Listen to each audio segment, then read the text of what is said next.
Hey y'all, this is Tammy with T. Darley Photography. Say you have chosen your photographer, you've got all of your vendors lined up, you've chosen the venue, you've chosen the dress, and you've got in your mind what the day is going to be like. And first thing you think you need to do is go get a spray tan. Okay, you may look beautiful in a spray tan, and if you get the correct spray tan, it may be great. From a photography standpoint, sometimes you come off a little bit oranger, especially if your groom did not go get a spray tan with you. Now, here recently, I had a bride, beautiful strapless gown, gorgeous girl. She had gone to get a spray tan from someone who was not quite as reputable as one of the better known people in the area. And I guess they didn't have her raise her arms to, be sprayed. So, ladies, when you turn around and you're taking your picture and your beautiful shoulders coming this way and you've got, your Maryland thing going on just a little bit, and your arm has white streaks between your shoulder blade and the underneath of your arm. This is something we as photographers, we can fix, but it would cost you multiple thousands of dollars to fix. We're going to have to be doing all kinds of funky, wonderful things that we photographers can do, but don't necessarily want to spend 3 months doing. So if you desire to be tan, and please don't underestimate the beauty of a beautiful, clear, white skin. To me, I love that. It makes you glow even brighter. But for those of you that really think you have to have a tan, do your research, make sure it's someone reputable, or for this time only in your lives. You may go tan outside or in a tanning bed and never do it again, because we still want you looking your young, pretty self later on in life. Teeth. You may think, okay, well, I wish my teeth were a little bit whiter. If you want them whiter, you need to go have them bleached. You may think that your photographer can just take care of the things that didn't come off as perfect for your big day.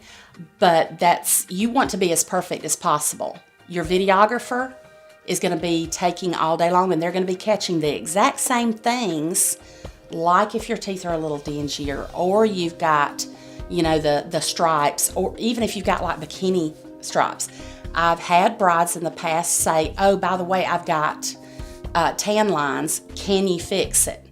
There again, you would be paying as much as you would be paying me to shoot your entire wedding just to fix tan lines.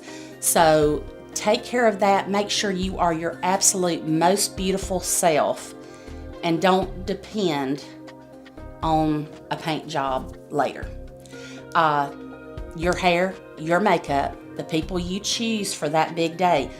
Don't just tell them what you want and then show up the day of the wedding and expect that they are going to make your vision come to life. I have had the sweetest, most wonderful bride in the world. And when she left her hair and makeup appointment, and sometimes we have to be careful because it looked like crap. So I was worried. I said, because this was a beautiful girl. I was excited about taking pictures of her. She was a precious human being.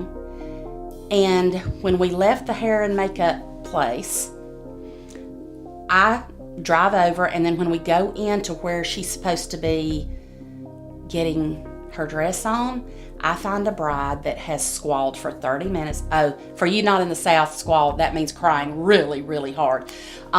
She had been crying, and she was jerking pins out, and they had makeup wipes. That morning, I had actually had a thought to invite a friend of mine along that was a hobbyist photographer. I already had my second shooter.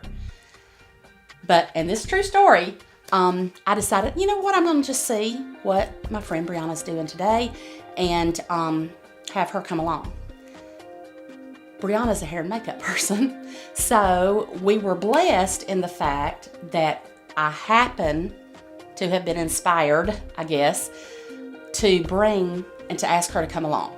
So the day was saved. She ended up looking tremendous, and her pictures are still some of my most favorite pictures that I've ever taken.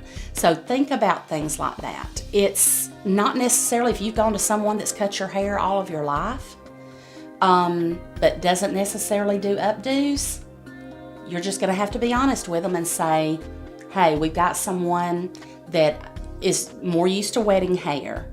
I love you very much, and if you're okay, we're gonna use this person to do all of this. And generally, they won't even get their feelings hurt because they're thinking, oh, whew, that pressure of trying to do wedding hair was not for me.